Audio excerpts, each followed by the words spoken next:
This is a Film Stories original podcast. Yeah, the skin's got all these hallucinogenic properties. It lets you see all these really cool visions, and it's supposed to be super spiritual. Are you even sure that's a toad? Yeah. It's supposed to. Hey guys, take the doors. What's up? Hey, dude, you made me drop my toad.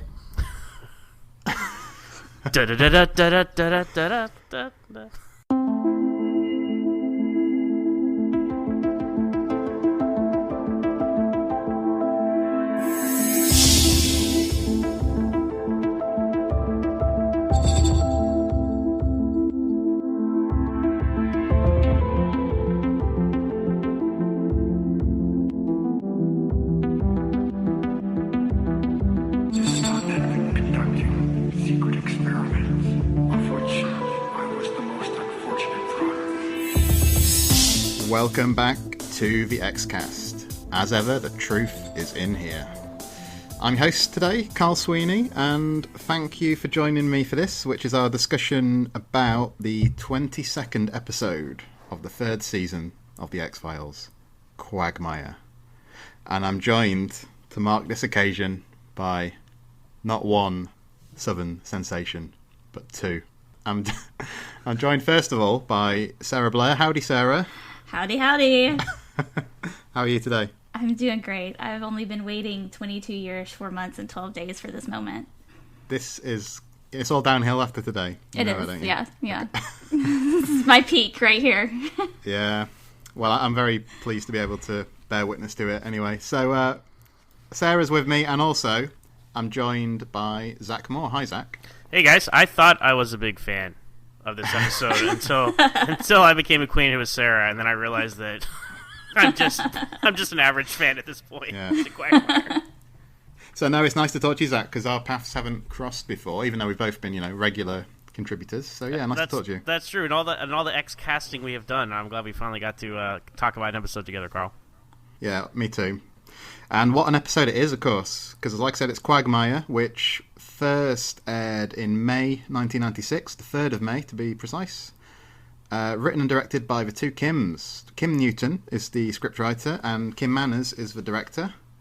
And of course, Sarah, this is the episode, isn't it, where the agents investigate a missing persons case in Georgia, which Mulder speculates that the disappearances may have been caused by a lake monster called Big Blue. And I'll just say right off the bat that I'm wearing a Big Blue t-shirt that one of our brilliant patrons, Cortland, designed. Yay, Cortland! This t-shirt was last worn by me at the Birmingham Podcast Festival. Regular listeners will remember hearing me and Tony giving like an authoritative, detailed, and highly accurate description of the X-Files mythology at that festival. And so this t-shirt's a good luck charm, obviously. So. Yeah, I mean, Quagmire, where do we even begin? I mean, Sarah, this is your favourite episode, isn't it? That's where we should probably start. Yeah, by far. I love it because I think it's the most X-Filesy X-Files episode, I guess. I mean, it's just a very good standard textbook episode. And there's, some shipper moments. It's got a little bit of everything. I think it covers the scare factor. It's got some moments of thrills. It's got humor. It's got mood and atmosphere. It's got a monster, several monsters, a little bit of everything.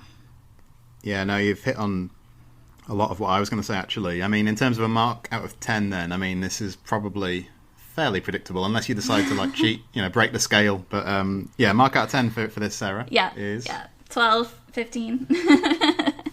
Yeah. I mean, how about you, Zach? Because I remember I just recently heard you talking to Tony for the Grotesque episode. Obviously, it was recorded years ago, but it's only just been released. And you say at one point in that episode that Quagmire is one of your favourites. So, yeah, what do you make of it? Yeah, that's fortuitous how that's finally come back around, my 5 questions of X. But yeah, talking about how I kind of got into the X-Files, I did mention that I was a big fan of shows like Unsolved Mysteries and In Search of, and this kind of cryptozoology, paranormal, supernatural stuff. And the X-Files is like that, just in fictionalized form. So and that's how I got into this whole thing. Was there's an Unsolved Mysteries segment on Lake Champlain Champ, the lake monster. So lake monsters were like my window into this whole crazy world. And so the X-Files did an episode about Lake Monster, and it was so good. and it's perfectly encapsulates what that kind of culture is about, like the people who are looking for the monster, the small towns or break towns, who knows, right? They have tourism around it, the whole colorful, all the colorful characters you find there. So not only that, but I feel like, you know, the Jersey Devil, which I was also on with Tony way back in season 1, that was like their Bigfoot episode. Yep. Fail, but they made up for it here with Quagmire. So I'm going to give this one a 9 out of 10. Yeah, well, I mean, I'm going to give it 8.5 out of 10. But I really like this one. It's not like a knock on it, Sarah. You know, it's just. That's fair. That's fair. Yeah, I'm quite a harsh marker generally. I think, you know, I want to be quite sparing with my 10 out of 10s. But this is really, really good stuff, isn't it? Because, like, the case is memorable enough, I think. But what really kind of brings it up are those character interactions. And it's like Zach said, you've got like all these kind of side characters, you know, involved in the tourist industry or whatever, involved in the environment, and they're all really good. But obviously Mulder and Scully's interactions, I think, is what is particularly strong. But overall, it's just thoroughly entertaining, you know, from start to finish. And something you said, Sarah, reminded me of a review I came across as I was kind of getting ready this morning by a guy called Robert Shearman, and he said, "This is the X-Files as non-fans imagine it." Oh. Yeah, and I think he's right, you know, because I think that when you talk to people who are aware of the X-Files, but they don't really know that much about it, I think they have this idea in their heads that every week it's, you know, it's Mulder and Scully chasing the monster or whatever. And, you know, this episode is a bit more Scooby-Doo than we're used to be honest, in terms of other X-Files episodes. But I don't mean that as a criticism. I mean that in, like, you know, it's very charming, you know. Some of the side characters, they're really fun. They're quite broadly drawn, but they're very effective. So, yeah, no, I really like this one. It's a lot of fun, isn't it? It's a lot of fun, Sarah. Yes, it's a fun ride. Well, and you mentioned me being on Grotesque a few episodes back. I mentioned in that one that there was some ambiguity to that episode, which I appreciated, and I wish there were in more episodes of the X-Files. And I feel like this one falls under that ambiguity zone as well, because you have like, oh well, there was a monster, but there was like a proxy monster, you know, and like what was doing this and that, and so there's room for everybody's point of view in this, and I think that's more interesting, because usually the X-Files is like, okay, there are aliens, and Mulder knows about it, but he has to convince everyone else. And episodes like this and Grotesque, it's like, did something happen there, maybe? And then we have that one little kernel at the end, which is like, yes. Anyway, I just wanted to throw that out there as well. Yeah. Well, no, we'll definitely get to that final shot, because I think it's actually a point of some debate, I think, with some fans, whether you needed to see Big Blue at the end or not, whether it was wise to do that. But we'll get there. One of the interesting behind-the-scenes things here is like Darren Morgan's involvement, I think. Now, like I said, it's Kim Newton's script, but I think Darren Morgan gave it a rewrite, and I'm not sure to what extent, you know, how much he changed, but it definitely feels of a piece with like some of his episodes to me. I mean, Zach, did you pick up on that? Yeah, I do see this as an honorary Darren Morgan episode, based off of his involvement, and also you have recurring characters like the Stoners, right? They're back, and you know, Quag is back. Yeah, kind of unfortunately wrapping up his storyline, but there are elements like that, and then there is that flavor of like self-aware absurdity in the episode as well. That's so much the Darren Morgan stamp. So I definitely feel like this sits on the shelf with all the rest of his episodes. Yeah, do you feel the same way, Sarah? Because you've also got stuff like, you know, the absurdity of the way Mulder's portrayed at certain points too, which plays into that, because that obviously is a bit of a touchstone for Morgan's episodes. So, no, it definitely feels like, you know, it has his fingerprints on it, doesn't it? Yeah, there's definitely a couple of scenes that I noticed, especially Dr. Faraday. I feel like a lot of his diatribes have the Darren Morgan stamp on them, and most certainly the conversation on the rock. But just as far as like the characters go, and they all have such rich personalities and ways of speaking that I feel, you know, is significant to his writing style. Yeah, totally. I mean, do you guys think of this one as a comedy episode? Because I think, like, I feel like when we talk about the third season, we talk about the Darren Morgan comedies, you know, with his name on them. And I'm not sure if Quagmire always gets lumped in with those, but it is a very funny episode, isn't it? It is. Yeah, and I think that it's funny in a way like, something like Jose Chung or Clyde Bruckman. They're really funny, but they're quite like cerebral as well. Whereas this one is a bit more kind of, I don't know if straightforward's the word, but there's kind of a folksy charm to it or something. I don't know. What do you reckon? Yeah, there's a charm to it. I like that. And then that review you said, like how a non-fan sees the X-Files. I think that's a perfect summation of it all. But it's not in a bad way though. This is maybe if you take a step back, it might be a cliche as far as like point by point, but just the execution of it all. So it's so charming that it really does fit that way. Yeah, there might not be a deeper theme here, as there are in the other ones, but it is an enjoyable journey. And then there are some excellent moments, like the Rock conversation, which I know we'll spend a lot of time on when we get to it. So series top 10 series moments right there. Yeah, and I was also thinking that season 3 is quite a heavy season, really. You got stuff like Grotesque that you talked about, or Oubliette, or episodes where Scully's dealing with the death of her sister.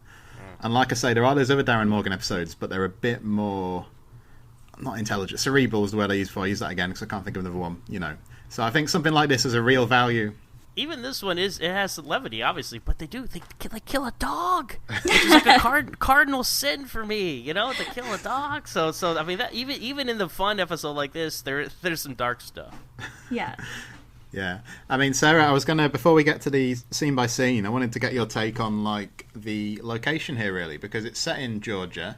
Yes. And I know Georgia is where you kind of hang your hat, isn't it? It is. These days. And yeah. I don't know, is this the only X-Files episode set in Georgia? I can't quite remember. I want to say yes. Not totally sure. Yeah, I live in Georgia, and the episode is technically, like, the first scene opens and it says the Blue Ridge Mountains, which are beautiful. They kind of border Georgia and North Carolina. But Rigdon, Georgia, there's not an actual Rigdon, Georgia. But there's a Rigdon Road down kind of in the south close to Columbia, which is on the border of Alabama and Georgia. So on the exact opposite, it's like the opposite most you could get. So you've got northeast Georgia, which is the Blue Ridge Mountains, and then southwest Georgia, which is where, there's a lake there. You follow lake, and it's really big, which would make more sense, I think, because that's more likely to be where an alligator might be. Once you get close to really, really South Georgia, that's where the alligators are coming up from Florida. But up in the Blue Ridge Mountains is probably not likely to have an alligator unless someone let loose a pet and it just kind of hung out and grew for a while. But yeah. So it's a beautiful part of the country, but as far as the location goes, I mean, they portrayed the mountains and the lake really beautifully, I thought. And I think, aside, unless you want to be nitpicky about the type of trees in the background, yeah. I think it's a good portrayal. It's believable. Are you saying it's more likely that there is a prehistoric reptile than an alligator in this part of the country, Sarah? Is that what you're saying? Yes. I'm going to go with yes. I'll tell you what I was thinking about when I was thinking about the locations is that it looked like there was a lot of rain during the shoot for this episode. So I started reading up on the behind the scenes, and what I found out was this was the only time apparently that there was a day off for those working on the series because of bad weather. And, according to Gillian Anderson, she said that the rain was so heavy at one point that when they sat down next to a log for a shot, the water was like right up to their waists, So probably a pretty miserable shoot in some respects, but the episode is just kind of chock full of like atmosphere, isn't it, really? Yeah, that helps you. I wonder if they had planned to have the rain in the scenes they were in. Okay, guys, it's not that bad. Let's get some umbrellas out there. We can get this scene in today. Yeah, it's funny because they always keep saying throughout the episode, "This is the height of the season. We're gonna have this many deaths or whatever." And then it's like raining and there's foggy breath coming out. I'm like, no, this is not the summer season in Georgia. This is be a little bit hotter. Sorry, guys. But this episode just looks and feels like the kind of X-Files episodes I conjure up in my mind when I first think of the series, I think because this was the time I was really first into the show. You know, because I hadn't really been around much for season 1 and 2. But by this point, I was like a regular viewer. Just everything about it. Mark Snow's score, you know, just the general atmosphere, just really like evocative, I thought. I really liked his use of music. I love, like, those few opening bars when the episode first comes on. It just fills my heart with joy because it's so comforting. It's like my whenever I just need something comforting to put on, it makes me feel nostalgic and happy. I just turn this episode on and I hear that music and oh, it's so good. And I love how I watched it with my headphones the past couple of times, and I was really paying close attention to the music and the sounds. And it was a lot easier to tell with my headphones on, but it's interesting where he chooses to cut out the music in this episode. It's very, I guess, like the craft of this episode is so good in all respects, I feel like, but especially the music where, you know, he's got the creepy music and then he cuts the music out and all you can hear is the nature sounds and you know something's going to happen. Yeah, the frogs and the crickets and the lapping of the water at the edge of the shore, and then you're like, ooh, this is, you know, getting a little bit creepy, and then everything goes silent. You don't hear anything. And then it's like, oh, something's going to happen. It's so scary. And then you get the attack, and then like the music comes back and it's just like so intense. Yeah. Right. I was wondering what you guys think this episode has got on IMDb. I don't know if you guys have looked, but if you haven't, I looked, so I can't. Oh, sorry. I have not looked, and as has been my experience, IMDb, it's not a ranking of 10. It's between like 6 and 9, basically. Yeah. So I'm gonna say this one has an 8 on IMDb. 8.3 is gonna be my guess. Oh my god, that's exactly right. Oh, amazing! I promise you guys, I did not look. I swear. So yeah, 8.3. I'm just that good. Yeah, fantastic. That's from about 2,500 ratings at the time of recording. I mean, what I also like to look at as well is like if you line up all the episodes for a particular season, like how highly do you reckon this one ranks? Sarah, did you look at that or not? No, I didn't. Okay, so where do you think the fans have put this one? I would say relatively high. Ish. Go on, stick your neck out. Put out of what, 22? How many episodes? 24 in total. 24 in total. I would say it's probably like 1 being the number 1 highest. Yes, I'd say it's in top 10. Okay, Zach, do you want to venture a guess? I mean, season 3 is a very strong season, so it's hard to. I'm gonna say 9 out of 20. Whatever it was. Yeah, I was surprised by the answer here because it only came 13th out of What? 24. 13th. Ooh. Wow. Again, season 3 is a very strong season, It so that is. really doesn't surprise you that much, to be honest. Yeah. No, and I think it's like the mythology episodes Yeah. had particularly high scores on this season. You know, so that's like 7 episodes immediately, and then you've got the like the Darren Morgan episodes, Pusher. Any other season, this would have been like much higher, I think. Yeah. But still, 13th seemed a little low. It seemed a bit unfair to me. But hey, there we go. With all that being said, I think, guys, we should take a bit more of an in-depth look at this episode.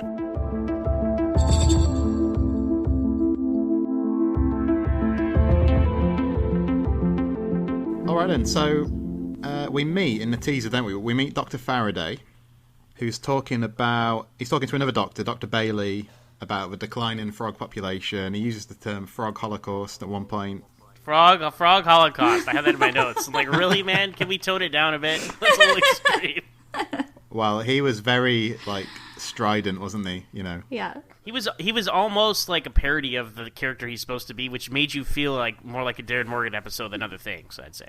Yeah. It reminded me a little of it's not quite in the same vein, but the way War of the Copperphages starts with like the cockroach exterminator.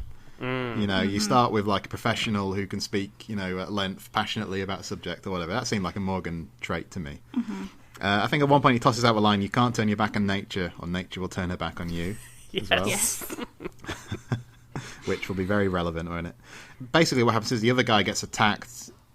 At one point, we get like a POV shot, and like there are things all through this episode that remind me of Jaws, which I assume you guys have seen, but I'm not sure.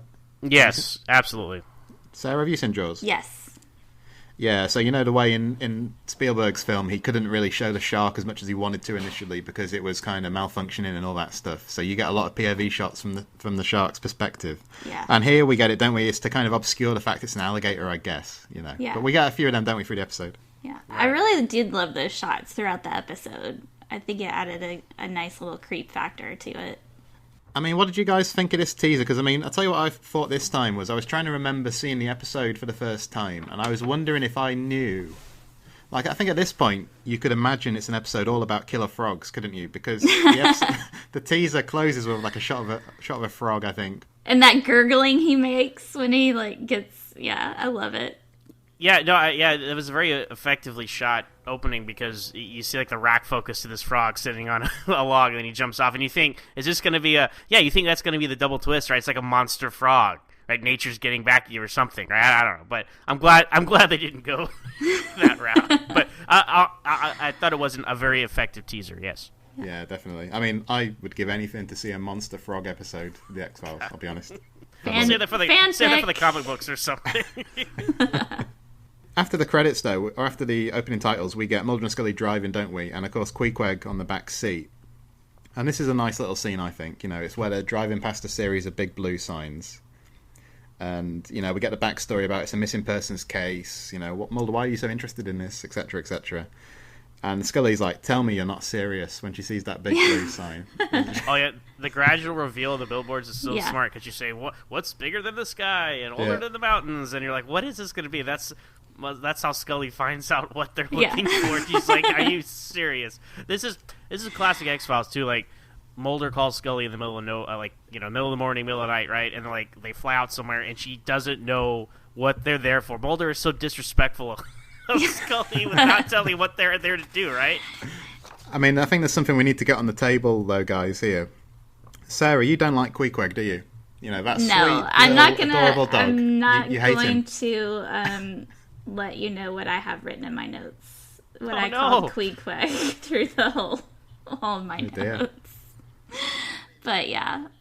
I just don't understand this. I think he's one of the most charming, like, recurring characters we've ever had, to be honest. So you just don't like little dogs, is that it? No, I mean, well, I have a Chihuahua, so I like little dogs. I prefer them over big dogs. But like the buggy-eyed, barky ones are just, I don't know. Like my Chihuahua is pretty chill for a Chihuahua, and he's pretty, but the fluffy one and the little brat dog like runs off on Scully when she's trying to give it a bath and like gets soap and water all over the place in the cockroach episode. I'm not going to try to pronounce it, but I mean, and even Gillian Anderson mentioned that she hated the dog because it kept farting all the time, and like it just.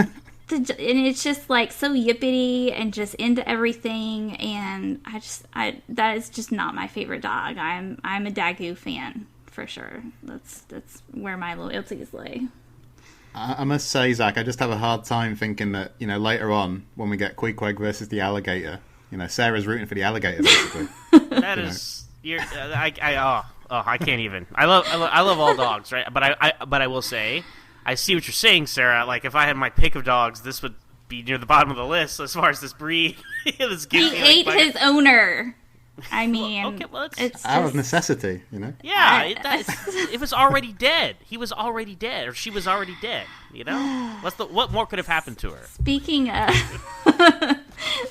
of cannibalism, we've got dogs eating. Like, what if Scully was shot in her apartment and then Queequeg was like, "Oh, hey, I'm gonna have a snack." Like, that would be so horrible. We don't want that. Well, Scully's immortal, isn't she? So, you know. Well, I will say this about Queequeg in this episode. I wonder if this is something that Darren Morgan added in, like when he was, you know, helping out with the script to say kind of wrap up that little subplot of Scully having a dog this season. I wish they hadn't wrapped it up the same way, but, you know, I'm glad that he saw that as a dangling thread. I've seen an interview with Morgan somewhere. I think it was around about the time of season 10 when he was doing interviews for the Were Monster episode, and he said, you know, on reflection, there were a couple of things he would have done differently, you know, on the original run of the series, which was like, one of them was in War of the Copperphages. There was a scene originally where David Duchovny's mother had a cameo, and he cut it out, you know, completely brutal, like, oh, it doesn't really serve the episode, You know, we need a bit of time. Let's cut her out. And he said, you know, in hindsight, he'd be a bit more mellow. You know, it would have been nice for his mother to be in the series and stuff like that. And I think he also said about the dog, you know, as an older man, he looks back on it and he sort of regrets having to be so cruel to Quagmire, basically. But we'll talk more about his death in a little while, I think. But yeah. I mean, the agents get to Dr. Faraday's lab, don't they? Where, you know, he doesn't seem upset at all, does he? He also doesn't believe in Big Blue, which was interesting. He's like, whenever an issue requires any real thought, people turn to UFOs and Sasquatches. And he talks about pseudoscientists with nothing better to do than chase fairy tales as well. Yeah. He destroys Mulder's entire life work in like 2 sentences. And I love, my favorite part about that scene is Mulder and Scully exchanging their shade behind his back while he's just talking, and he's like describing Mulder perfectly, and Scully's just like rolling her eyes like, this is exactly what I've been trying to tell you forever, Mulder. And he's just, well, yeah, you know. it's funny because I was trying to think, because there's a character who turns up a bit later who's kind of a Mulder surrogate, the guy Ansel, you know, the photographer. Mm-hmm. And I was trying to engineer an argument. I was going to come on and say Dr. Faraday is kind of like a Scully stand-in, you know, and it's a bit of a reach, but there's a couple of things I'm going to point to as we go through the episode. But like, he's so kind of strident. He seems slightly kind of similar to me to early days Scully, really, season 1, where she would like be just brutal in their rebuttals to Mulder. You know, there wasn't quite the same back and forth, but you know, there's that gif where she says, "It's a folktale, a myth." You know, I don't know. Am I reaching? I think I'm reaching, aren't I? What no, because I'm throughout the episode, and there's like certain parts that I'll mention, but especially, you know, this is kind of one of the first ones where she's talking about, and like even the conversation in the car, she's talking about, you know, it could be a serial killer or whatever, and I felt like she kind of goes through and sort of debunks things the same way she did in the cockroach episode over the phone. There's a lot of that echoing to me throughout this episode. To the point that she's just being obtuse about it. Yeah. Like, there's a body, half of a body. Like, Yeah. You know, fish.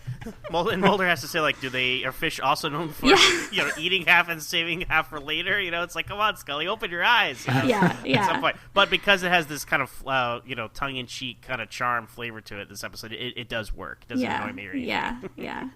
Yeah, well, because we get one of those classic Mulder and Scully scenes where they kind of debate like the basis of like the paranormal element, don't they? It's outside the tackle shop. We're talking about sea monsters and lake monsters and so on. And I think at one point Scully says, like, you know, these are just folk tales born out of some collective fear of the unknown, you know. Zach, I tell you what I was thinking. It was back to what you said earlier about like how they did a fail basically with Jersey Devil. And this whole Big Blue concept, it feels to me that it feels a bit more like something that they would have done in season 1, really. But if they'd have done this in season 1, they'd have done it completely straight, I think. They'd have been really earnest about it, and it would have sat, you know, alongside episodes like Jersey Devil and Shapes, which most people don't regard. I've been on both those episodes. Yeah. The thing that makes it work is that it's delightful that it's done with a bit of a lighter touch here, isn't it? Otherwise, it could have just have been like a bit of a dud, I think. Yeah, I'm glad they saved it to 3 when they were kind of, you know, this is X-Files at its peak, right? These prime seasons, these middle seasons of the show. So absolutely, I think you had to approach it with a self-awareness and a, you know, kind of wink and a tongue-in-cheek. Because again, perfectly said. If it's straight up, then you're gonna get a Shapes or you're gonna get a Jersey Devil, and you don't want that. But yeah, to your point, kind of times because the next character we meet is like the gift shop owner guy, right? Him, the photographer we mentioned, the scientist we were talking about earlier. These guys are all like just perfect parts of like this tapestry of like this when you have these small towns who have like, oh, we have the Boggy Creek monster or whatever, right? These kind of guys. These are the characters. You have your scientists who think everybody's crazy and an idiot. You have your people who are just, you know, their entire life it just revolves around this like trying to find evidence, and you have your guys like the shop owner here who just profits off the whole thing, you know. Yeah. I think that's great. They showed all the facets of what the culture around these you know alleged monsters is. Yeah, it was great because like they're not, I wouldn't say they're necessarily like the most three-dimensional characters, but they've got a bit of liveliness to them, haven't they? They're quite deftly kind of sketched in and well performed as well, I think helps. So, yeah, what did you make of the tackle shop owner, Sarah? This is the guy who has like shows your bobbers on his hat. Yes, he's my favorite. I love him. Mark Atchison. He was an elf too, and came back as the truck driver in My Struggle 4. But of course. yeah. Oh, Remember okay. that? Wow. Okay. Yeah, Nice. yeah. Nice call. Nice call. Yep. Yeah.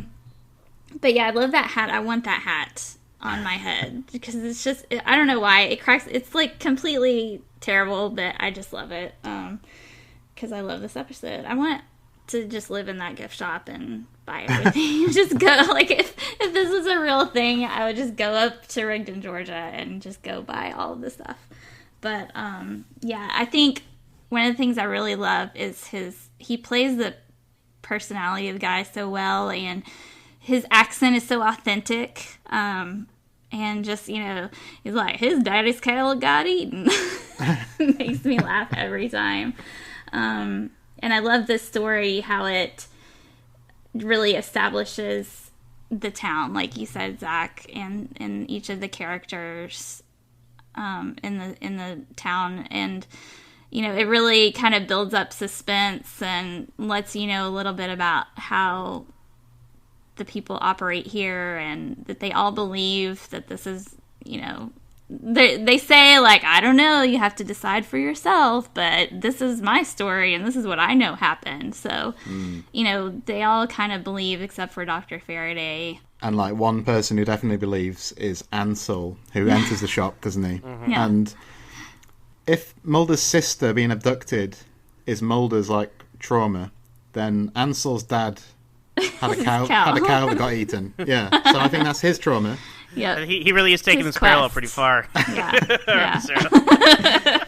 Well, I suppose the other parallel will be you really quickly get this sense, don't you, that his quest, he's on Ansel. Like, one day I'm going to get my proof, or, you know, that kind of thing. One day I will be in the right place at the right time, and I will snap a shot of that monster. It's like, okay, Ansel, let's talk about foreshadowing here. Do you know what that is? Because it just happened.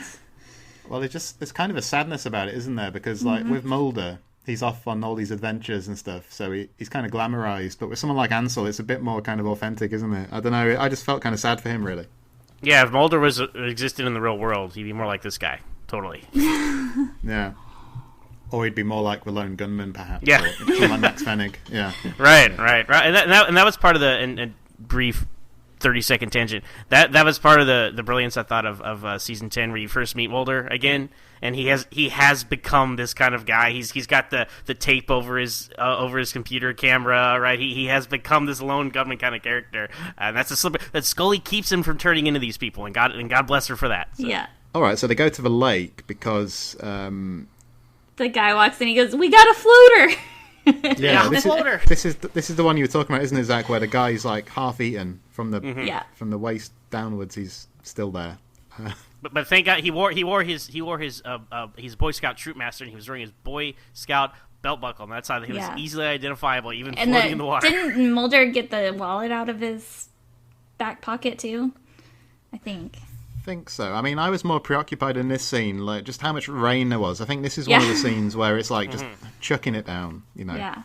But like that lake is a really like nice location, and just the cinematography and the atmosphere here was just perfect for what they were going for, really. You know.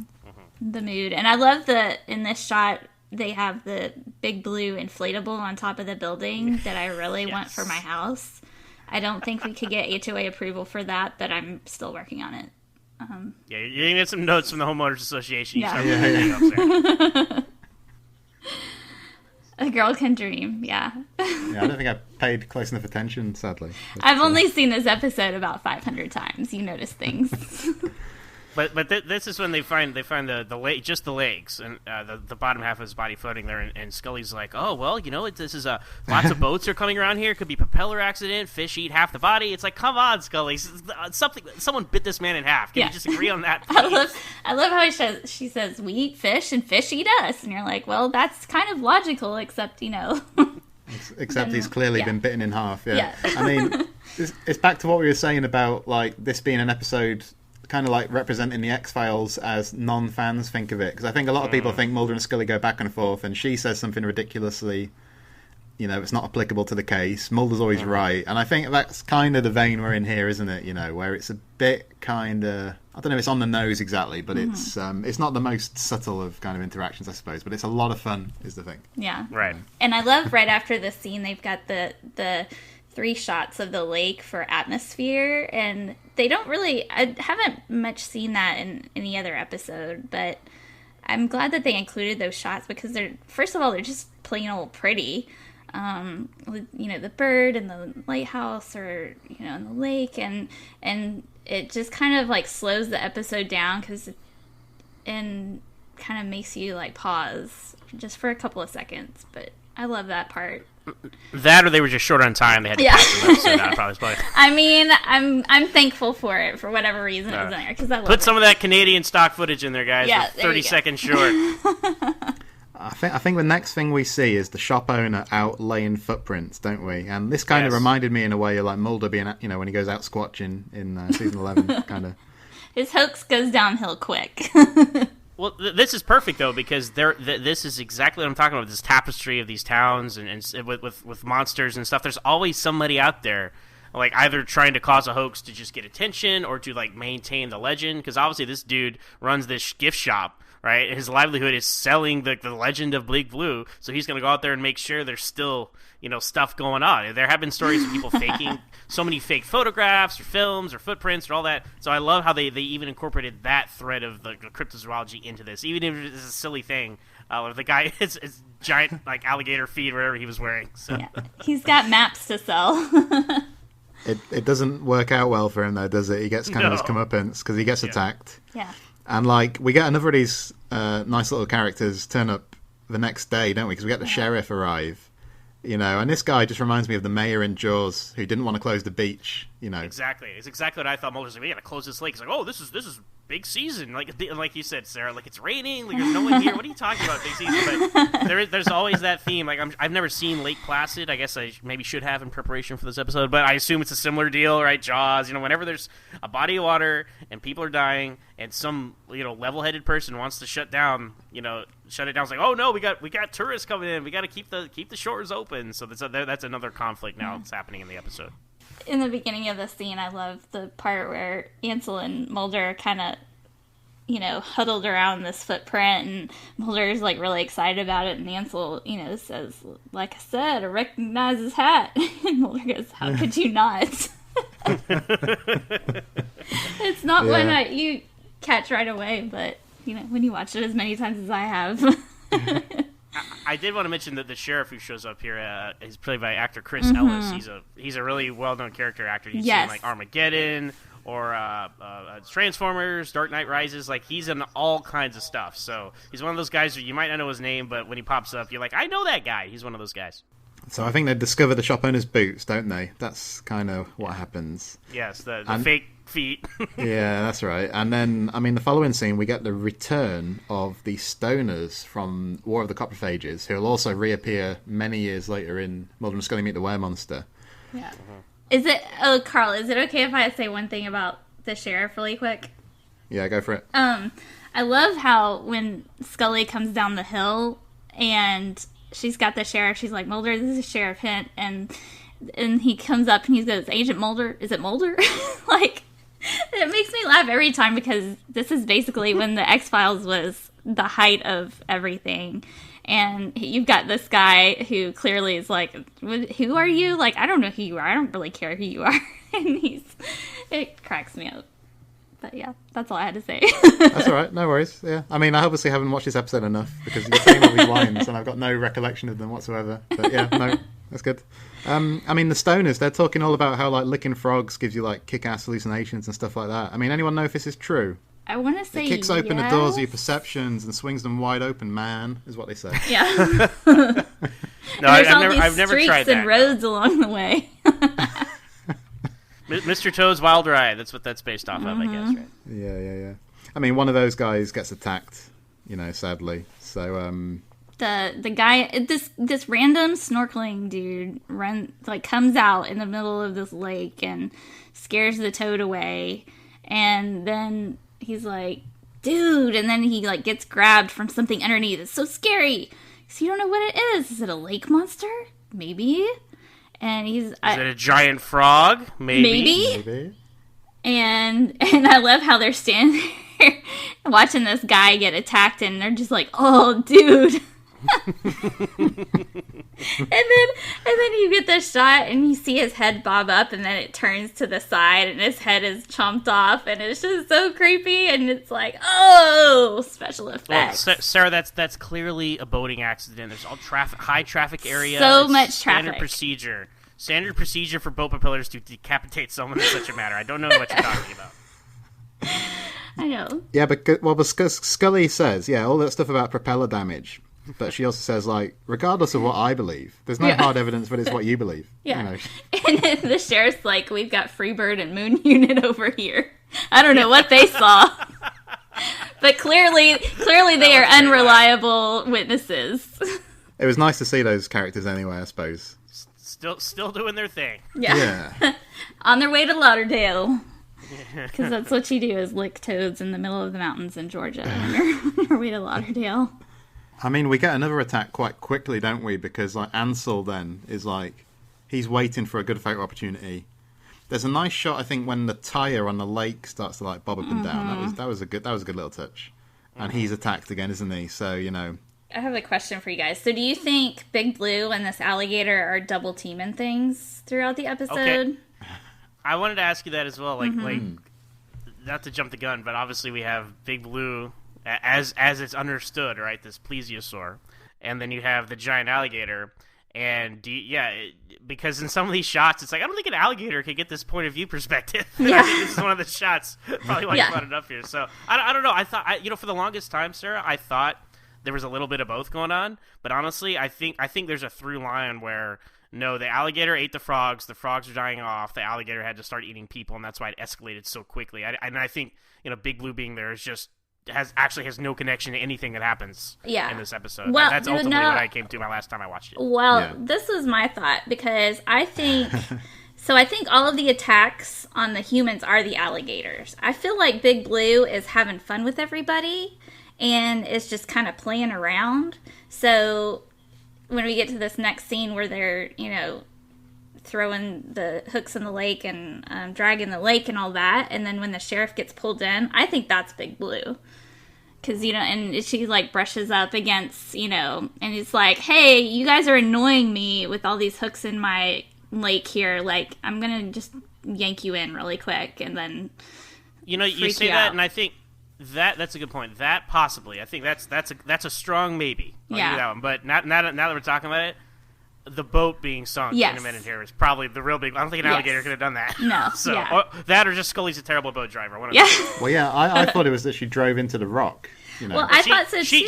She explains it away that way. She's like, "Oh, it's my fault." I'm like, "Okay, Scully, a sea monster sunk your boat. You're gonna go down with the ship literally and say it was your fault to not admit there's a sea monster just here." in All denial. right. Yeah. Fair enough. I think there's arguments for because that's what I thought for a long time, was that it was the rock that she hit, but then, it's like it's a stone throw. He's like walking on the shore, so the boat wouldn't have sank. Like, that never made sense to me. But we'll get to that later. The ambiguity of episodes. See, that's what I love about these kinds of episodes. You'd have the discussion about what was what, when, and where, and who did what. You don't know. Exactly. Well, my take on it was, my initial feeling is that the alligator is responsible for all the attacks. Yeah. And that we just happened to get this shot of Big Blue at the end, so he is there. I do like Sarah's take that the Big Blue's this kind of prankster, and he's he's playing games with the humans. Yeah. I like it. Yeah. And then, and so then you've got the sheriff, and he's like, I'm not at all convinced we're dealing with an aquatic menace. Best line. And then immediately he's like, we gotta get the National Guard down here right now. Yeah. Get the National Guard. Call everybody. It pushed to get something. It was something big. That's so funny, the way he's dragged in. He just changes his tune immediately. It's hilarious. Yeah. I love it. Yeah. My goal one day is to go to Vancouver and stand on that shore and have my picture taken. It will happen. I really want to go to Vancouver, and I've just seen that on the Eat the Corn website, he did a trip, and he's put up some photos about, he's been to all these locations that are in the series and stuff, so... That's fun. I'll just have to remember to make sure I take the lens cap off before I get my picture taken. Well, this is it, because they're at the motel, aren't they, or the lodge, or wherever it is they're staying, and they're looking through Ansel's photos, And this reminded me of the scene in Were Monster where Mulder's looking at the smartphone photos he's kind of taken, And it's all this stuff, isn't it? Like, could this be a tooth? And again, it's like this link with Mulder, isn't it? Where, Mulder's been like trying to amass this evidence of the paranormal, and he's got quite close, but he doesn't really have anything tangible necessarily he can kind of point to, So Ansel equals Mulder is what I'm saying. Yeah, and Scully even calls him out, on that. It's like, you know what I see when I look at those? I see you, Mulder, in the future, and that's exactly what we're talking about. It's like, if not for Scully, he would totally fall down this rabbit hole, being this weird, introverted, just guy who's looking for conspiracies and monsters everywhere. 15 years of fruitless hunting, and all the guy's got is a blurry picture of the monster's tooth. But that's what it's like, though. Yeah. Like, again, the pictures, like when I'm like, yes, this is the unsolved mysteries in search of specials I've seen. They're like, here's our best evidence of the Loch Ness monster, and it's like this. That's it. That's all you got. Like, I love this stuff, guys, but give me something more concrete. Come on, I want to believe, but come on, give me a good picture. Well, yeah, even to the point, like, there's been a news story in the last couple of weeks, that the most convincing photo of the Loch Ness monster in years has been taken, and then I had a look at it. And it's just like this, like, black smudge above the surface of the water. And I just think, I don't know, if there was anything there. I mean, they do say in this episode that the Loch Ness monster is believed to live in the cliffs, actually. But you'd think that people would be able to find it, wouldn't you? If there really was like something. Smartphones and all that today. It's just, yeah. But anyway. So Scully takes Queequeg out for a walk, doesn't she? Can I just say how much of a badass she is? Like, when Mulder's like, do you want me to come with you? And she just, like, shows him her gun. She's like, I'm a badass. Yeah, well, they didn't save Queequeg. No, it didn't. Yeah. It didn't work out, though, did it? Because, Queequeg runs off. I quite like this scene in terms of, like, suspense and stuff. Eventually, his collar kind of reels back, and he's gone. Scully's shocked. I mean, okay, when I first saw this episode, I will say I was completely shocked and horrified that the dog actually got eaten. Like, that was, like, what even? I'm not completely heartless. I know I like to play this up, but I was like, they That's exactly really what I was about to say, Sarah. Like, There's hope for you yet. They really killed the dog? Like, what? They really killed the dog. The dog got eaten. Not just killed, but eaten. Yeah. And... like it always drives me nuts because I have the same kind of leash for my dog, and you can retract that by yourself. You don't have to wait for the dog to come back to you. I mean, I know it's very dramatic to have the leash come back. I love that about it, but I mean, if my dog was like squealing and getting eaten, I would be yanking on that leash, like, get it back, like, get my dog back. But I guess she was just too stunned and horrified at what was going on. Like, I mean, I know I wasn't breathing when I was watching that, but yeah. Well, she certainly didn't believe there was a monster of any kind in the lake, true. So she had nothing to be concerned about. That's true. This is true. I mean, I'll tell you what I like about it is that, a bit later they talk about, you forget when you live in the city about nature and stuff like that. So I like the idea that Queequeg's like this city dweller of a dog, isn't he? He's adapted to his, like, urban environment. He's been eating his owners and stuff. And then you put him back in the wild, put him back in, in this environment, and he's not up to it, is he? He's and leave it to a little dog to go after something that's bigger than themselves. I mean, that's how little dogs are. And I'll tell you what made me laugh as well is, like, the next scene when Mulder's like, I'm sorry about Queequeg. He waits like half a second and then he's like straight back into the photos, That's so Mulder, though. It's like, so anyway, I've said my, partner-obligated condolences to you. Let's get back to the case. I mean, he's not a bad guy, is he? But he's clearly has to make an effort with these kind of interactions, I think, is the sense I get. It's like when Scully's got cancer, in the episode Elegy, he kind of comes into her apartment and he, like, starts talking about the case immediately. He has to kind of check himself and say, oh, sorry, how was the doctors or whatever, He's one-track mind. That's how he is. He tries, though. He's trying. He's trying to be sympathetic. And then I love the last line in that scene. He's looking at her, and she's completely traumatized and horrified at what just happened to her dog, holding the bloody collar, for Pete's sake, chewed up. And he's just like, can you drive a boat? You're like, Mulder, come on, give her a minute. Like, just chill yourself out here, buddy. Like, I know this quest is important to you, but... No, I really liked how Gillian Anderson played this scene where she's just, like, completely just in shock about what has happened and they completely tuned out everything Mulder is saying, because he tells her all this stuff and he goes up to her and he's like, did you get that? And she's like, yeah, could you repeat the last part? He's like, what part? All of it after I'm sorry? Poor Scully. Yeah, poor Scully. I mean, they do go out on the boat, though, like you say. So again, this reinforced the Jaws connection to me. Yeah. And the boat's named after Kim Manners' mom's wife, Patricia Ray. Yeah. Oh, okay. Yeah. Well, I hope they got boat insurance. Gosh. I know they lost their deposit. And I like the stuff here. I don't know about you guys, where it's all about. They talk about like cartographers used to have maps that said like "Here be monsters." Yeah. And like Mulder says, I used to have a map in New York City just like that. Yeah. Yeah. Good stuff. And he says, I know the difference between expectation and hope. I like that line. Well, I think the point is that like we kind of latch on to like the conversation on the rock, of course, but all these scenes are like really well written too, aren't they? I think. Do you know what I mean? Yeah, this is a great episode of the two of theirs interplay with each other. Absolutely. And of course, they have the collision. Possibly Big Blue kind of messing around with them. Possibly a rock. Who knows? Mayday. I'm going to vote for Big Blue. Yeah, me too. Let's have a vote. Okay, so Sarah, Big Blue, maybe Blue. What do you say, Carl? I say rock. I'm with Scully on this one. Scully I over think. here, guys. Yeah, sorry, guys. I love how she asks about 4 or 5 times. What is that, Mulder? Like, she's actually like really scared for once. She's like not playing it cool. Yeah. And of course, the boat sinks. And I mean, when we talk about the conversation on the rock, it's kind of 2 scenes, really, isn't it? It's kind of this first scene. They talk about various things where it's like they discuss like swimming to shore. This is where they talk about the difference between getting back to nature and living in the city. Scully says, like, Mulder, what are you hoping to accomplish? She compares him to Ansel. He represents your future. And she's like, I can't really figure out your reasons for like what you're doing, Mulder, to be honest. So that's the first part of the scene, isn't it? Yeah, this is all good stuff. I think I actually, because there is, right, as we'll get into, right, it's the conversation on the rock, right? All the X-Files fans. I have it like splashed across the page of my notes here. Also, can I just mention really quickly how much I love the shot of the boat sinking and revealing them standing on the rock? It's just, I love that shot. But yeah, go ahead.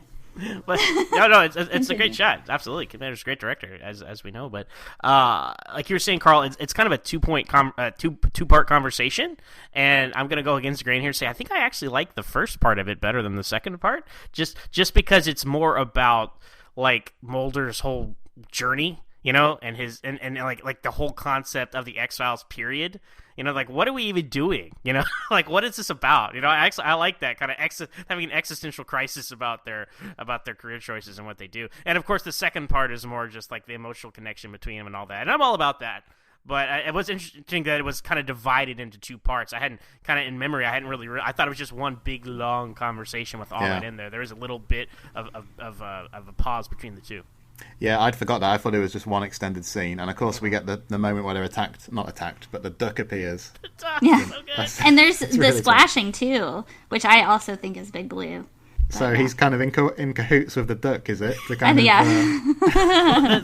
the duck has that classic, like, Loch Ness monster profile, coming through the fog. I was like, see, there it is, it's all tied together.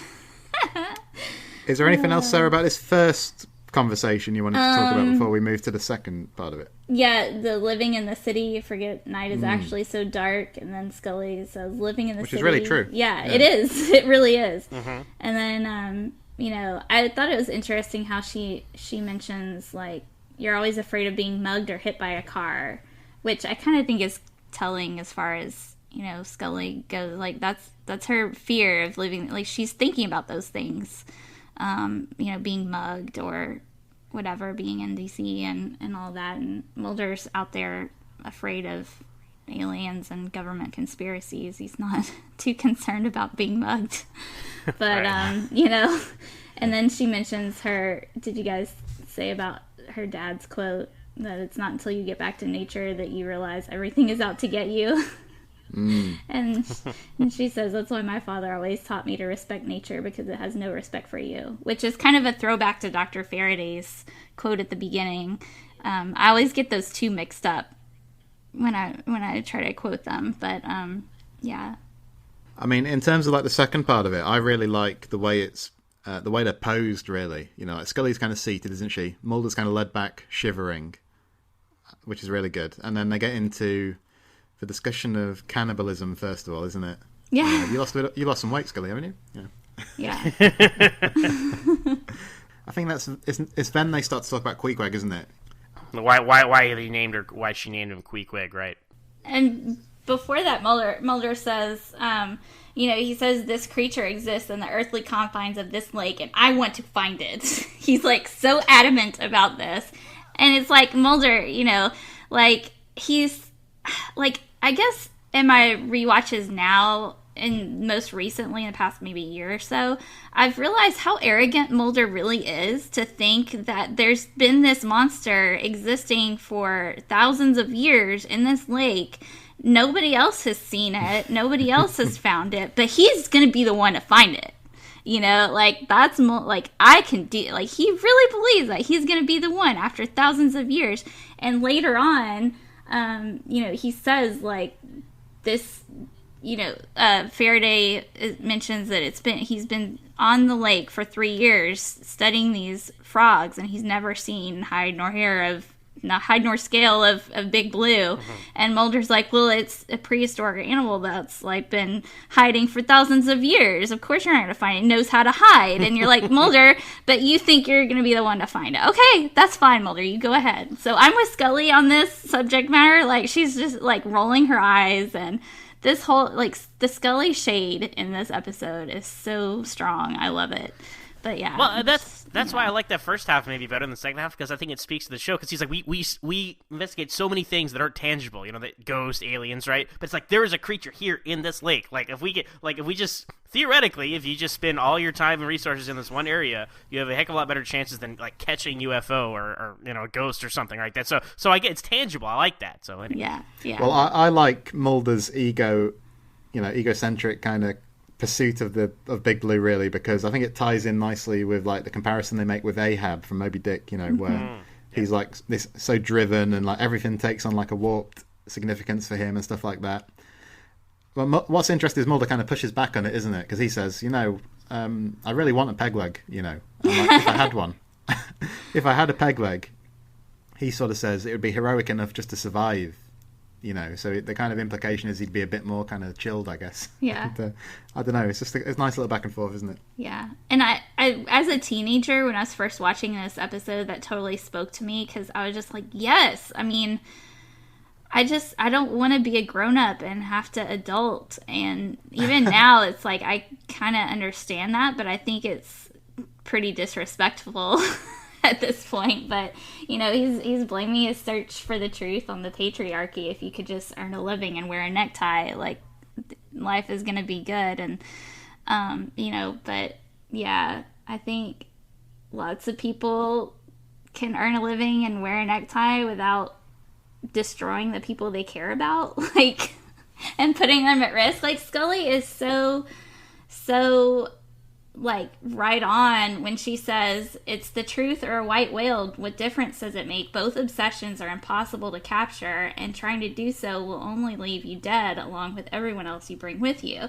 And she's talking about herself. Like, I know, like, in that moment I think she's thinking about Ahab, but it's like really fortuitous that she's predicting her own future, because Mulder really does kind of drag her down with him.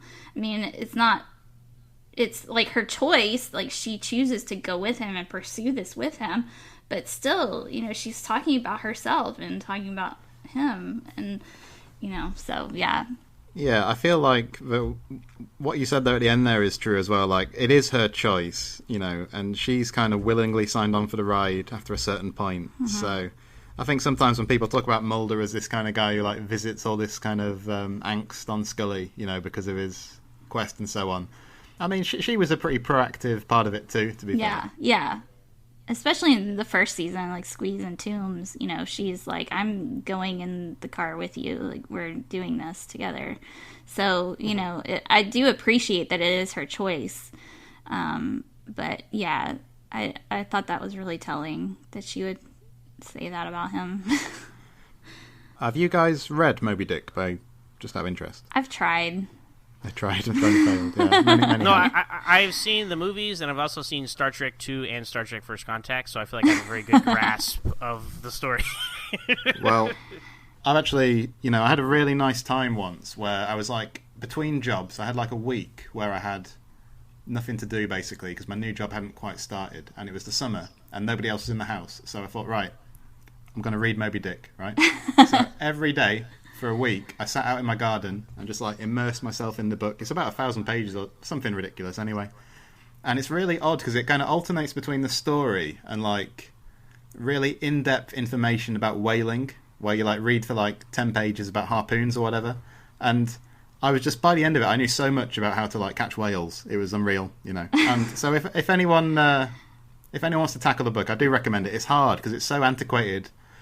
Because I think some of the characters are like Quakers and so on, where they kind of talk old-fashioned even for the time. So it's a tough read, but yeah, definitely worth picking up. Or watch the movie with Gregory Peck. You could do that instead. I love Gregory Peck. Or the TV movie with Patrick Stewart. Yeah. Anyway, the conversation on the rock. In like general, I mean, we've broke it down a bit, but what I really like about it is kind of the simplicity in a way, because it's like a great exploration of Mulder's worldview, isn't it? Mm-hmm. But not only that, but it's like Scully's response to his worldview. And if you think about it, these kind of differences between them, in later seasons, this will be the focus of like an entire episode, won't it? Something like Bad Blood, for example. But I love that it just kind of emerges here, quite late in the day, in quite a fairly light-hearted romp of an episode, you know. And like, if this scene hadn't really worked, it just would have seemed a bit like filler, you know what I mean? Because it's so kind of extended. But no, it just it's marvellous, isn't it? It's the highlight of the episode for me, I think. Yeah, absolutely. And, you know, just to have Mulder and Scully next to each other, just talking to each other for that amount of time was just a dream come true. I mean, like, honestly, I love Mulder and Scully so much that I could just have a whole episode of just them hanging out, like, not doing anything, just talking to each other, and I would love it. Like, that would be, you know, even if they don't do anything romantic at all, if they just hang out and talk, like, that's all I want, really. And, you know, I love the moment at the end when he goes, he's like, flippant is my favorite quote from Moby Dick. Hell is an idea of firstborn on an undigested apple dumpling. And she makes that face, and it's so adorable. Because it's like she's like, Mulder just quoted my favorite book. You know, Mulder's read my favorite book, and he has a line memorized. He has a favorite line. It's like, that's what I feel like is going through her head at that moment. I just love it so much because, you know, it's adorable. Like, that book is so special to her. She read it with her dad, and they had the Ahab and Starbuck thing going on, and so I thought, you know, having Mulder quote that back to her was very special and important. Yeah, I wonder if he's just memorized a few choice quotes. Well, probably, but, you know, still. Well, and to your point, Sarah, about them just spending time together and whatnot, I'm not a Mulder and Scully shipper. I will say I think season 11, if anything, has kind of turned me into one. Because I liked how it was played that season more than pretty much any other point of the show, with, you know, them being a thing, a relationship. But I've always been, up to that point, I've always been a more platonic shipper of the two of them. And this episode is a great example of that. This whole conversation is about bigger issues, you know, about just life in general and all that good stuff. So this is a great win for that as well. Even if it is just them platonically hanging out, you know, it's just a fun conversation. I just love listening to them talk to each other and, you know, just be friends. Well, I wonder sometimes if we kind of overemphasize the difference between like the shipper camp and the no Romo camp, because I feel like everybody would be into that kind of scene, you know. Mm-hmm. I don't know. Dr. Faraday appears, doesn't he? Just a stone's throw from the shore. They could have walked off the... Love that. Hope I'm not interrupting anything. And Scully's like, what? And then she goes, we had a little trouble with our boat. I love that she's, like, trying to defend, you know, her father was a freaking sea captain for the United States Navy, and she crashes a boat. And she's like, we had a little trouble with our boat. Like, she's totally embarrassed that she crashed a boat. She's not a Navy sea captain. But, yeah. I just wanted to say, I mean, you've already mentioned this quote, Sarah. Yeah. But, like, here's my parallel with Faraday and Scully again. Like, you know, he says at one point, if a sea monster was here, I would have seen it. I've been working here for 3 years. How long has Scully been assigned to the X-Files at this point? 3 years. So I'm thinking, you know... Man, you were just really onto this parallel. It's good for you, Carl. It's good. I'm glad you found this wrinkle to the episode that we hadn't found. But that's it. I had not really seen it that way because I saw it I didn't really because hey, this is a much better way to do it than like here, guys. Here's Miller and Einstein, right? So if you're gonna do parallels, this is how to do it. So good on him in this episode. The other parallel that I've invented, because it's not really there, but like he's attacked, isn't it? Whereas Scully often ends up in peril in an episode, but he's the kind of damsel in distress a bit later on. Mulder has to run off and leave her behind. The one time where she does not mention that she's a medical doctor, but she takes over. yes, very it's like good. You missed your line, Scully. I'm a medical doctor. Take a shot every time Scully says that in the show. That's a fun game. Mentioning Dr. Faraday real quick, does he not look like Bryan Cranston's brother to y'all? Yes, I can see that. Did they try to get Bryan Cranston for this? And they're like, all right, he's not. We'll get him down the road, but let's get this guy for now. He really looked like he was related to Bryan Cranston to me. I don't know what it was, but I could see that. Yeah. I mean, so what happened is that Mulder kind of realizes that the food chain's been altered because of Faraday's frogs that he's releasing, doesn't he? And this is what's motivated human attacks, he thinks. I think that makes sense because in any of these Monster of the Week stories and any kind of genre show, you always wonder, okay, this thing's been in secret for decades or centuries, right? But then suddenly there's this barrage of murders or killings or whatever, and you're like, what is just because our main characters are here now? Is that what the change is? But the explanation here about the food chain and the frogs and all that, it's all very well thought out and perfectly reasonable. I completely buy the logic of Mulder's reasoning here. Mm-hmm. Yeah, it's pretty good. It's pretty good. And I also like the moment when, the sheriff turns up. There's been another attack on the other side of a lake or something. We're deploying all our resources over there. And Mulder's like, no, man, you gotta send them all over this way. But Scully's kind of the sensible kind of peace broker here, isn't she? Where she's like, just give us a couple of men and we'll be all right, Yeah. So I liked her kind of playing, the right approach, because as we were talking about Mulder, he doesn't understand interpersonal relationships. So it takes the Scully touch to get what they need. Absolutely. Yeah. So of course, Mulder heads off in search of the creature. Eventually, he kind of fires on what turns out to be an alligator. So I'd love to remember my first viewing of the episode. Would I have been surprised? I can't remember. It's been too long, but I imagine that on first viewing, it would have probably been something that kind of caught people off guard, Yeah. I was surprised. I remember the first viewing of this episode. This is back when I was fragmentally watching the X-Files. And I don't know if we were on vacation or something. I feel like we were in, I think it was a hotel room maybe. I don't know. But I swear I tuned in right at this time.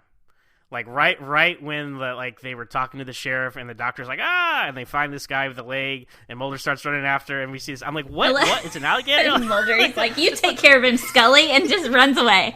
Classic Mulder. But it was, I know, right? Mulder, where are you going? But this is the worst, this is the worst episode of the worst time to tune in. I'm like, you completely undercut the whole thing. So I never had that it was this the whole time. I do wonder, I should have paid closer attention to Mulder's lips. I feel like it was almost like an ADR with an alligator. You hear Mulder say it. I feel like that's one of those little things you see in TV sometime where we need to really drive the point home. I don't think people at home are going to understand. We need someone to say that this was an alligator. Because people might think, oh, well, that must be the sea monster, right? That must be their special effect interpretation of what it looks like. So I feel like they put that in there specifically to tell everyone, this is not a plesiosaur. It's an alligator. And also, and last thing I'll say about this is, Mulder, the whole episode he's talking about, this is an earth-shattering discovery. Right? This could change the way we see evolution, right? He sees it and he immediately just starts shooting at it. He's like, shoot. Yeah. That's what I thought, too.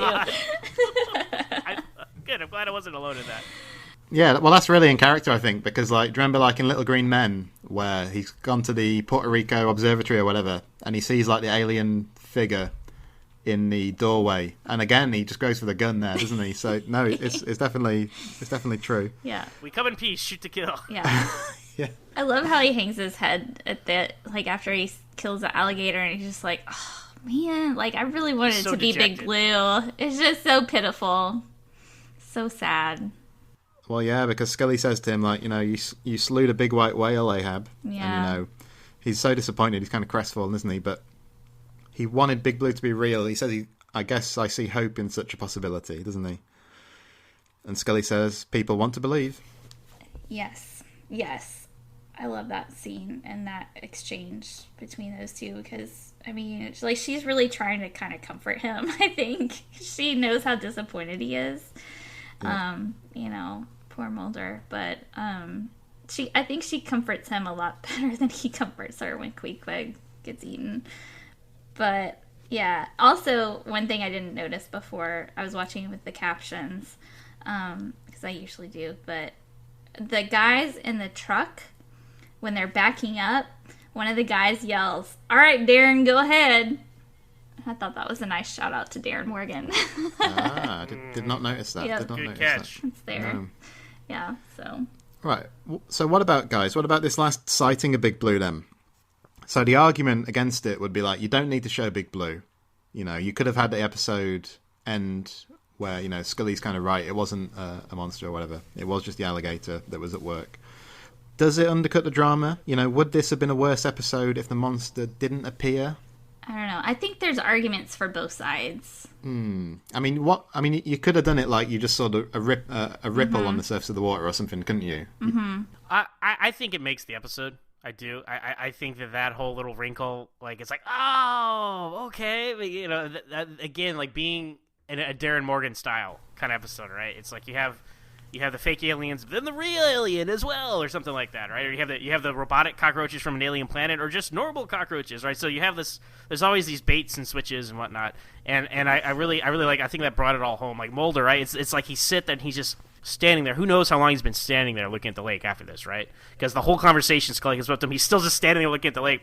He's still standing there, and Scully, you know, eventually he's like, all right, we're done here. He leaves. And the minute he turns around and leaves, the monster comes up and just for a second and goes back down. Like, that is Mulder's life. That it is, right? That he was so close to the truth, and yet he just missed it. And I do see the value in maybe, again, having some episodes that are more ambiguous, and then also maybe some where, frankly, there was nothing. Like, Scully was right the whole time. Like, as you guys said, like, that would be that would have been cool to show more of that, because maybe they needed that to kind of balance it out, because it did become a trope where, like, Scully thinks this, Mulder thinks that, Scully's wrong, Mulder's right. The whole episode is the journey to him, you know, getting his crazy theory confirmed, and maybe sometimes she'll see something, but probably not, so they still have their little thing at the end where, you're a skeptic and I'm a believer, right? So if they had thrown in a few more episodes where, like, yeah, there was nothing to this other than just the natural world and science, that would have been fine. But I love this episode the way it is so much with the sea monster at the end. I 100% love what they did, and I'm for it. Yeah, no, I am as well. Like, I know I put the opposing case. You know, I just wanted to give voice to it, but no, I agree. I like the way the episode is. I wouldn't want to change it, really. Yeah. I mean, is there anything else, like, Sarah, you wanted to bring up based on your notes or whatever before we get onto, like, the mailbag and stuff like that? Mostly just that one of the reasons that I enjoy this episode so much, I think, is because it really taught me a lot about storytelling, and helped me in my journey to become a writer, because it does have a little bit of everything. It's got, you know, the suspense and the humor, and I try to include all of that in my writing, but I guess I enjoy it so much because it's the one that I kind of studied when I was trying to learn how to write and teach myself these, you know, how to, you know, end a chapter with a suspenseful moment, you know, somebody getting eaten or whatever. So, I mean, I think that's why this episode is really special to me, because it really, I mean, it is sort of, I say textbook, but I mean that in a positive way. It's really something that I could learn from and that I have learned from, and it's something that I go back to often when I need inspiration or just to, you know, hang out and watch a good episode of TV. I think that's a nice note to end on, Sarah, but I mean, listeners, stay tuned, because this is the end of our in-depth look at the episode, but we do have more to come.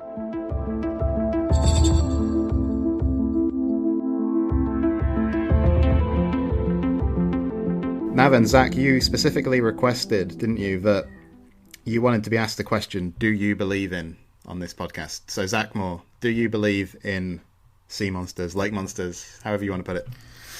This is a tough question, you know, because as I referenced earlier, like, that's what got me into this whole, like, thing, you know, into stuff like the X-Files and stuff like, you know, Unsolved Mysteries and Search Stuff, that kind of thing. And, you know, it was an Unsolved Mysteries segment. It's about Lake Champlain, and they had this picture of Champ, the Lake Champlain monster, and it is the best picture of a lake monster or a sea monster ever.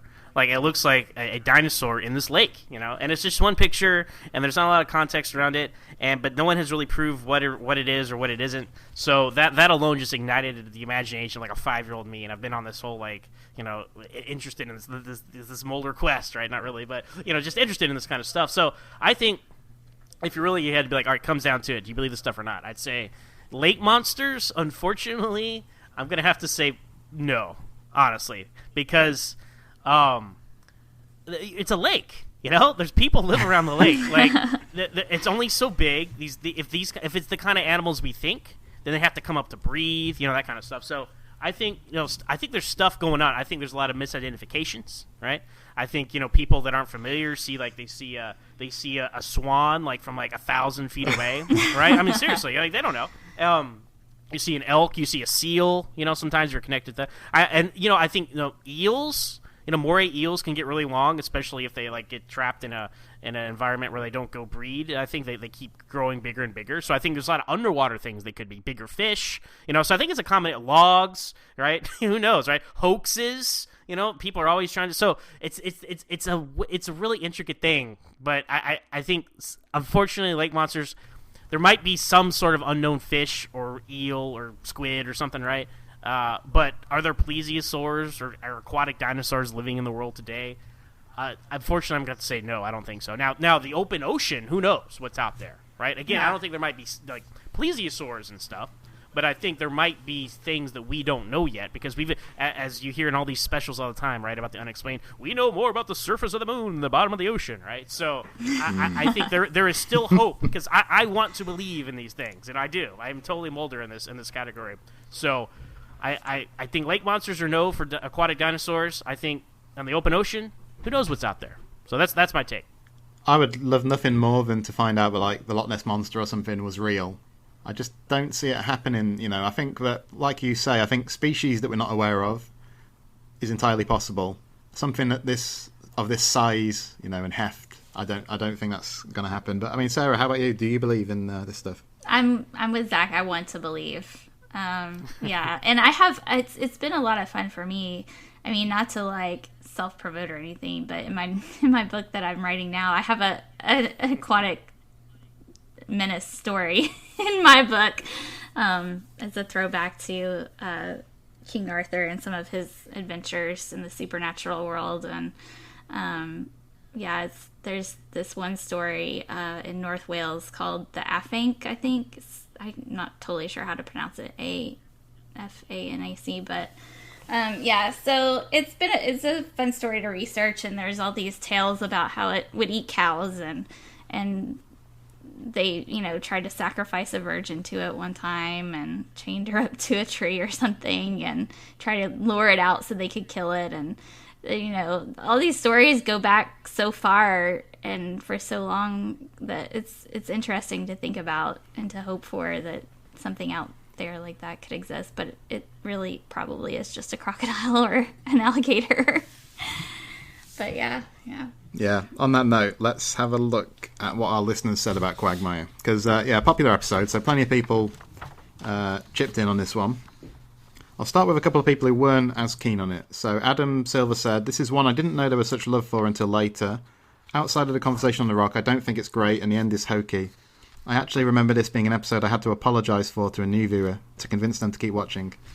Michael Little said, "Good episode with one truly great scene. On the other hand, I have never gotten the hype. Much prefer Detour to this." Anyway, so those two guys weren't as keen on it, but Cortland likes it. She said, "This one makes my top 20 easily because it's a really nice blend of quirky case file and character development.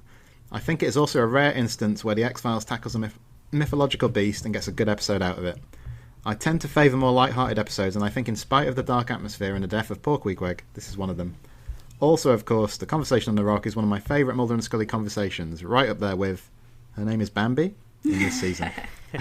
Yay, Cortland. Agree. Yeah. Yep.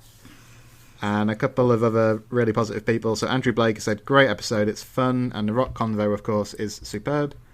And Katie Doe said, "It's the first episode I ever saw, and it obviously got me hooked."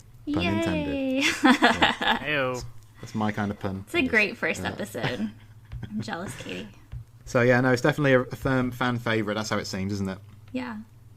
I got a few more. Matt Conrad said, Quagmire has always been one of my favourites. I always come back to it when I can't seem to decide which episode to watch. To me, it's quintessential X-Files. Mystery, investigation, monsters, and a remote location. The cinematography is great, particularly at the end as Mulder walks off into the foggy shadows of the forest. It's just an iconic shot, much like Deep Throat walking off into the fog at the end of EBE. Oh, and hashtag poor Queequeg. In terms of what he says about, I can't decide what to watch, I just put Quagmire on, I definitely get that. Yeah, that's my go-to. Yeah, I definitely agree with that. Because it's so self-contained, because it's got so many quirky little lines and stuff, I suppose, isn't it? That's probably what gives it the rewatch value. Yeah, it's just nice, easy watching X-Files. Feel good. It's not heavy. It's not bogged down in a lot of heavy mythology. Mm-hmm. You don't have to it doesn't feel like that's part of a greater whole. Like it's a complete piece. It stands on its own, and is always, despite a dog being killed in it. Other than that, it's a nice fun X-Files. I harp on the dog. Several people die as well. But, I mean, who cares about the 5-6 humans that get eaten? It's fine. Exactly. They're just humans. That's the thing. You massacre 100 people. I'm like, oh, okay, that's the movies, right? You kill one dog. I'm like, this is an outrage. Yeah. Well, I was just going to say, in terms of the body count, this must be up there with, it's probably not the highest, but it must be fairly high up, because, plenty of people get offed in this one, don't they? Mm-hmm. That alligator was just hungry. Yeah. Right, let me give you a comment from Marlene, which is a little bit longer, but it's good stuff. So, she said, I started paying closer attention to Quagmire 4 years ago. It's great to watch for whimsical fun or to look more deeply. I think the crux of the episode is at least 4 important conversations. The car, the boat, the rock, for sure. They're sort of a progressive discussion of expectation, hope, and belief. Mulder and Scully are both stuck, quagmired if you will. Scully laments the loss of a normal life through the ultimately mundane death of her dog. She's overly attached to the way things aren't. Mulder pines after the supernatural and dismisses anything that's not fantastic. For example, disdaining the dog and being disappointed by the alligator while being fascinated by the lake monster. I love the ending, showing that mysteries still remain, even if explanations require concrete solutions. Also, who can't adore the quirky cast of characters? The curmudgeonly scientist, the bumbling photographer, the trickster shopkeeper, the half-eaten Boy Scout troop leader, and certainly, and not least, the sheriff. Quagmire is a wonderful character piece that has entertained me more and more as the years go by. So yeah, I mean, I like the way she puts that in terms of the progression of the conversations, which I hadn't really considered, but no, she's touched on a lot of stuff that we've kind of gone over as well, but she's kind of crystallized it quite nicely there, I think. Yeah, the whole structure of the progression of Mulder and Scully's conversations is great. And I don't know if that was planned or not, or a happy accident, but that totally tracks with me. I buy it. Yeah. And I like that because one of the things with the Lost Art of Forehead Sweat is you get these long scenes that are, there's a succession of scenes in the car park where I like the fact here you've got a bit of variety, like we said, the car, the boat, the rock, the shore. So yeah. The car park, the car park, the car park, and the car park. That's great progression. Right, just 2 more before we wrap up, I guess. So Edin Dimsic said, it's one of those feel-good episodes that I return to again and again. I just love it. It's great fun with just the right balance of quirkiness and mystery. The entire episode is a great Mulder and Scully showpiece, but the famous conversation on the rock is one of the series' highlights. Kim Newton's got the credit, but Darren Morgan's fingerprints are obviously all over the episode, and it's all the better for it. Also, I would say it's one of the best examples of the Vancouver mood, and I think we agree, based on what we've said. And last, but by no means least, is Dina Ferrari, who said, I like that the monster turns out to be something non-paranormal. Mulder couldn't possibly be right all the time, but he's right almost all the time. There are several episodes, for example when the X-Files have been closed, that start out non-paranormal and then get weirder and spookier and turn out to be X-Files. I like this, which is the other way around. Poor Queequeg, though.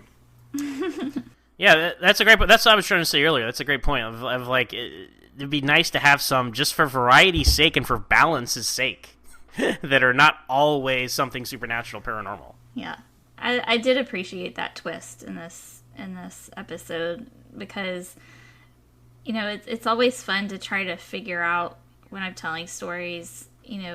I try to find out a nice blend, and it's probably because of this episode. I want to find out. I want to have a rational explanation along with the possibility of something supernatural or otherworldly, in my story. So I think clearly this episode has had a huge influence on me in my life.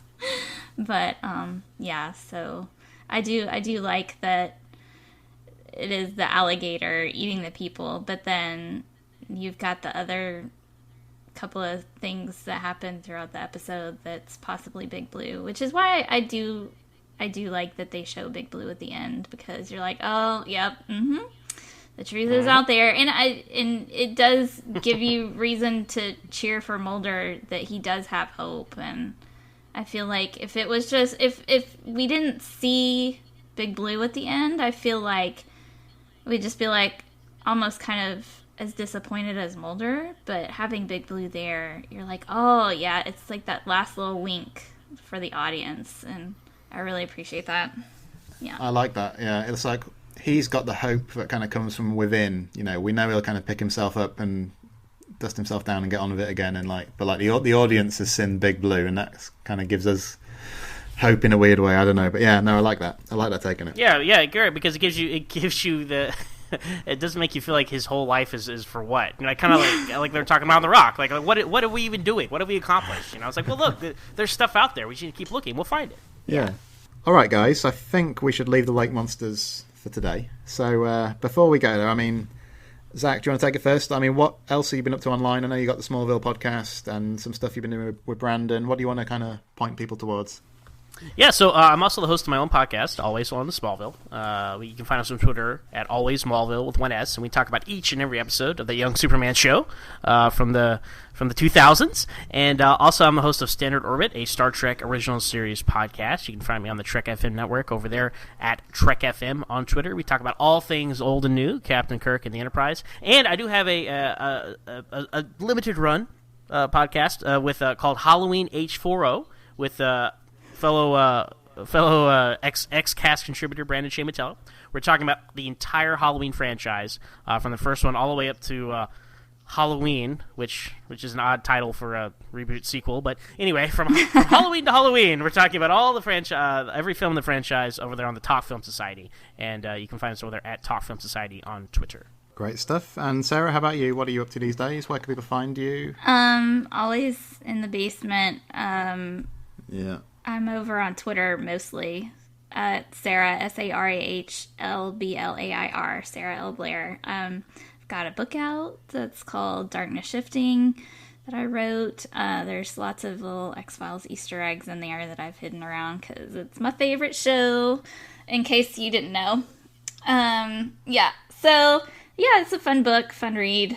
That's pretty much all I've got going on. Some things that are going on behind the scenes that are going to be fun, that I hope will happen next year. So, yeah. Yeah. Yes, indeed. Well, Sarah, I one last thing. I could not let this episode go without asking you. This is your favorite episode of The X-Files, is it not? Yep. Okay. I'm going to go with yes. And yes. And who does not appear in this episode? I know. Amazing, right? If you put Skinner in the Queequeg role, you know, it could have been a nice kind of send-off for him, you know. Oh, don't ruin this episode. You actually just made me choke. You know, he'd be on the back seat of the car in the opening scene. It would fit quite nicely, wouldn't it, really? I think Skinner would have the sense to not get eaten, though. Just saying. Oh, man. Sorry, Mulder, Skinner really needs to go for a walk. I'll be right back. Yeah, all those Scully Skinner shippers, you know, would be excited. Gotta go walk the dog. On that note. Anyway, guys, I think in terms of the X-Cast, I mean, it's all the usual places. Tony will be along in a minute to tell you about them, to tell you about the Patreon and all that stuff. So Twitter at the X_cast, Facebook at the X-Files Basement. But until next time, always remember, show us your bobbers.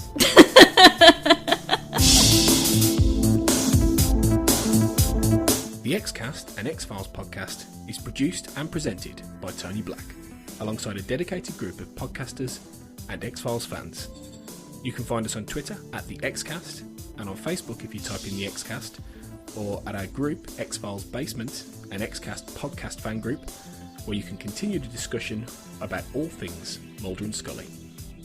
If you want to support the X-Cast further, you can now subscribe and become a patron of the show on Patreon. On Google, just type patreon.com/the Xcast. That's Patreon. You'll see all of our tiers, subscription options and perks, which include early access to episodes, bonus content such as commentaries on X-Files episodes, access to a patron chat zone, and even appearing on one of our patron roundtable discussions. We would appreciate any support you can give the show, so just go to patreon.com/the Xcast to find out more. Our title music is provided courtesy of Will A, who you can find on Twitter at IamWillAYE.